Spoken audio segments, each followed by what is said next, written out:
Hallo en welkom by my kanaal Deur die Lens HWF.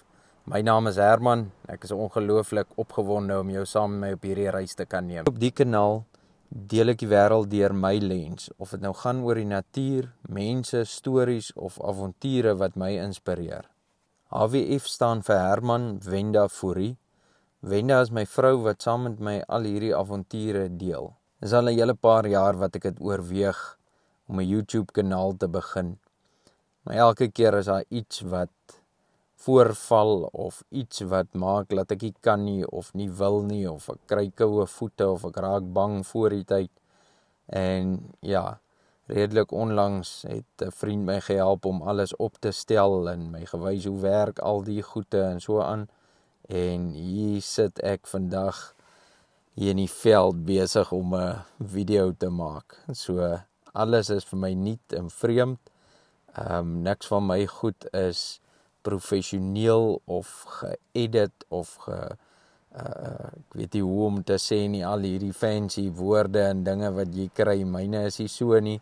Myne is maar sommer plain en plat en dit wat jy sien is dit wat jy kry. Ek het niks snaakse dingetjies of verskillende agendas of goetertjies nie. Ek het 'n ongelooflike voorliefde vir die natuur nog my lewe lank. Ek is baie lief vir die buitelug, vir kamp, vir visvang, natuurlewe, diere, al daai tipe van goeters. Ek raak liries oor dit. En ja, gevolglik het ek 'n stokperdjie ontwikkel uit fotografie. Ek doen dit nou al so 'n paar jaar. My goed het maar redelik moeg getroffe begin, maar ek wil glo dat dit met tyd beter raak. En ja, ek sien uit daarna om alles met julle te deel wat ek al het en wat ek nog gaan doen en alles wat daarmee saamgaan. So ja, bear with me. Deur die Lens is 'n naam wat nog altyd vir my mooi gepas het by dit wat ek doen en daarom het ek daarop besluit. My doel vir hierdie kanaal is eenvoudig. Dis om oomblikke vas te vang wat betekenis dra.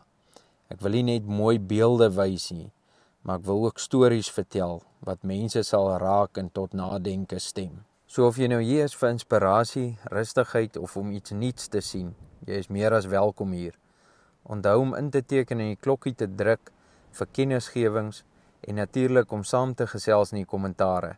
Ek waardeer regtig elkeen van julle wat hier is en ek sien uit daarna om saam met jou na Deur die Lens te kyk.